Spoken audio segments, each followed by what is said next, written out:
Today we will talk about secret weapons, a technology born from creativity and urgency in the offices of German engineers during World War II. Faced with Allied naval dominance, Germany devised mini-submarines as a bold solution to try to turn the tide of the war. These small vessels, though tiny compared to the enormous submarines of the Kriegsmarine, carried out missions filled with tension, heroism, and, in many cases, tragedy. This is their story. And if you're already familiar with our video about Italian operations in Gibraltar, stay with us to discover the parallels between these submarine strategies. Historical context. In 1944, with the fleet of large warships dismantled, cannibalized, and turned into scrap, and the increasing number of its submarine units sunk, Hitler, completely delusional, dreamed of destroying 6 to 7 battleships with these small vessels. He ordered Admiral Dönitz to have the Kriegsmarine act as it did in 1940 in Norway, against British convoys. By that year, only single-seat torpedoes, explosive boats, and midget submarines remained. Neger, Marder, Hecht, Biber, Molch, and Seehund, names of the different types of midget submarines. The Atlantic was a crucial theater in naval warfare. German submarines, known as U-boats, demonstrated their effectiveness, but also faced their limitations against Allied advances. Under this pressure, the Kriegsmarine High Command opted for a different technology: mini-submarines. Designed to infiltrate well-defended ports and attack enemy ships, these small vessels combined technical innovation with an urgent need for quick results. Design and notable models. Germany developed a wide variety of these mini-submarine models and manned torpedoes, each with unique characteristics and designed for specific objectives. Each one faced significant technical challenges, from navigation issues to autonomy limitations, which influenced their effectiveness in combat. Below, we review the main ones in chronological order of development. The Lindsay, in English, Lens. It was the precursor to the first manned torpedoes.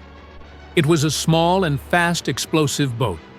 Designed for coastal operations, its function was to impact enemy targets and detonate its explosive charge. The pilot had to move at full speed toward the target and then jump into the water about 300 meters from the enemy ship. Although it was not a mini-submarine, it was part of the special attack arsenal. The Neger, in English, Black. This was a manned torpedo that could not submerge. This model operated entirely on the surface, making it vulnerable, but allowing its pilot to manually direct it toward the target before releasing the explosive charge. The Marder, in English, Weasel. It was similar to the Neger but had the ability to partially submerge. Although it could descend to avoid detection, it lacked a periscope, requiring it to surface to aim and launch its torpedo. This limitation increased the risks for its crew. The Molch, in English, Salamander. This was the first to be deployed operationally in 1944.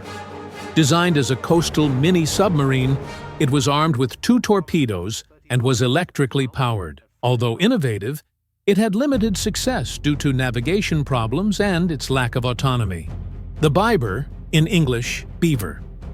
This small single-crew submarine was created to carry 2 torpedoes. Equipped with a gasoline engine, it was faster than other models, but also suffered frequent mechanical failures. It was mainly used in the North Sea and the English Channel. The Hecht, in English, Pike. Originally conceived as a training submarine, it was also used in limited combat. It could carry a torpedo or mines, but its impact on the conflict was minimal.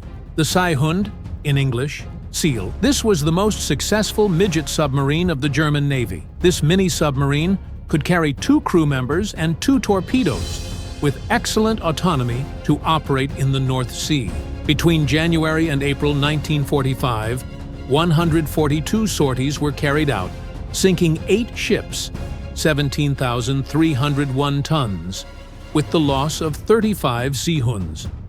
It is believed that most of these losses were due to accidents rather than enemy actions.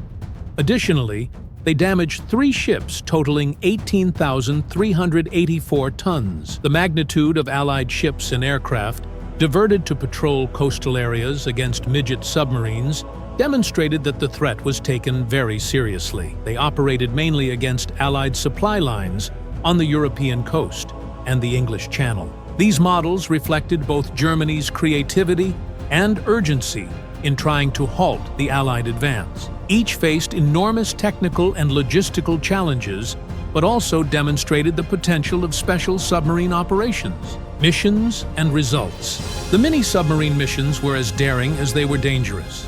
Below, we review the main operations involving these small titans of the sea, organized chronologically.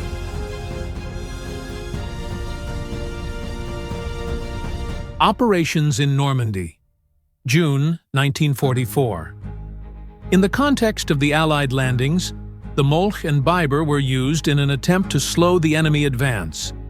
However, adverse conditions and overwhelming Allied naval defense resulted in the loss of most of these vessels without significant impact. Attack at Anzio, April 1944. The first Neger mission took place at the Anzio beachhead in Italy. Under the command of Johann Krieg, the Germans launched the attack with 23 Neger during the night of April 20th to 21st. Although 10 did not return, the attack was considered a success as they managed to hit at least 2 ships and possibly damage more amid the port's confusion.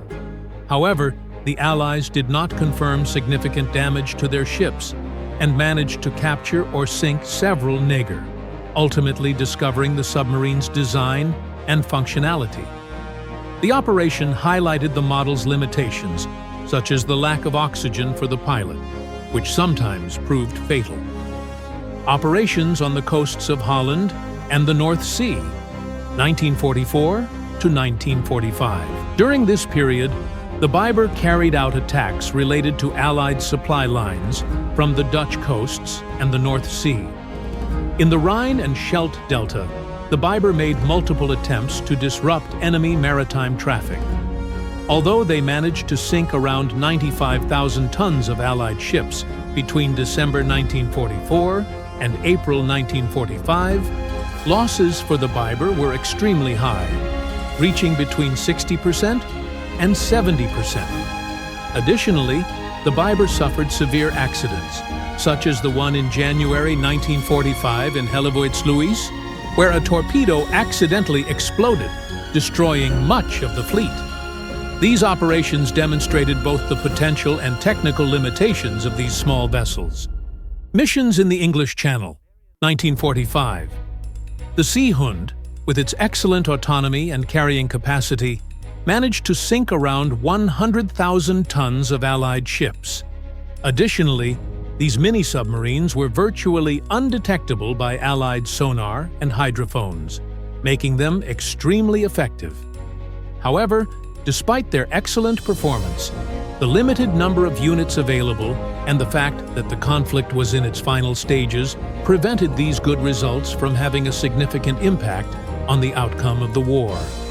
Despite the numerous difficulties they faced, these small submarines and manned torpedoes left a legacy of innovation and bravery in naval history. Although mini-submarines did not change the course of the war, their legacy set a precedent in the development of special submarine operations. They inspired the creation of compact submarines for special operations, marking an important milestone in modern submarine warfare. These small titans of the sea stand as a testament to ingenuity and sacrifice, reminding us of the extremes humanity can reach in times of war. The story of German mini-submarines is one of audacity, tragedy, and lessons learned. It invites us to reflect on human ingenuity and the consequences of conflict. And if this story has captivated you, don't miss our video about Gibraltar, where Italian divers carried out some of the most daring submarine operations of the war. If you enjoyed this video, don't forget to subscribe, like, and share so that more people can discover these fascinating stories of World War II. Thank you for joining us.